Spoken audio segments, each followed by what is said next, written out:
Kush përmbahet nga fjalët e tepërta, njerëzit dëshmojnë për zgjuarsinë e tij.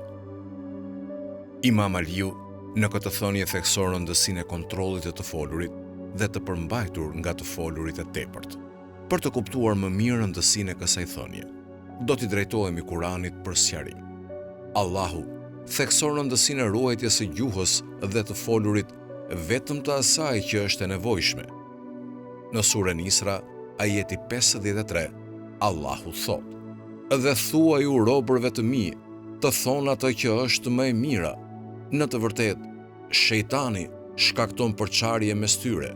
Me të vërtetë, shejtani për njerëzimin është gjithmonë një armik i qartë." Ky ajet na kujtojnë që t'i zgjedhim fjalët tona me urtësi edhe të flasim në një mënyrë që është e pëlqyer për Allahun. Fjalimi i tepërt mund të çojë në keq kuptime, konflikte, madje edhe përhapjen e gënjeshtrave. Duke e përmbajtur veten nga të folurit e panevojshëm, ne demonstrojmë inteligjencën dhe urtësinë tonë. Për më tepër, në surën Kalam, ajeti 4, Allahu thot: "Dhe me të vërtetë, ti je në një shkallë të lartë morali."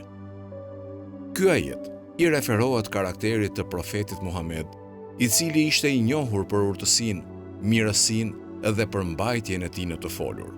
Si musliman, ne inkurajohemi të ndjekim shembullin e profetit dhe të përpiqemi për përsosmëri në sjelljen dhe të folurën tonë. Imam Aliu, duke qenë mishërimi i diturisë dhe urtësisë, e kuptoi rëndësinë e kontrollit të folurit. Ai e kuptoi se të folurit e tepërt jo vetëm që pakson inteligjencën e dikujt, por gjithashtu ka pasoja negative në shoqëri. Kur flasim më pak dhe zgjedhim fjalët me kujdes, krijojmë një mjedis harmonie, mirëkuptimi dhe respekti. Duke e frenuar veten nga të folurit e panevojshëm, ne demonstrojmë aftësinë tonë për të menduar përpara se të flasim, për të peshuar fjalët tona dhe për të marrë parasysh ndikimin që mund të kenë tek të tjerët. Ky kufizim është një pasqyrim i inteligjencës dhe vetë kontrollit tonë. Na lejon të shmangim debatet e panevojshme, thashethemet dhe vërejtjet lënduese. Si përfundim, thënia e Imam Aliut na kujton rëndësinë e frenimit nga të folurit e tepruar.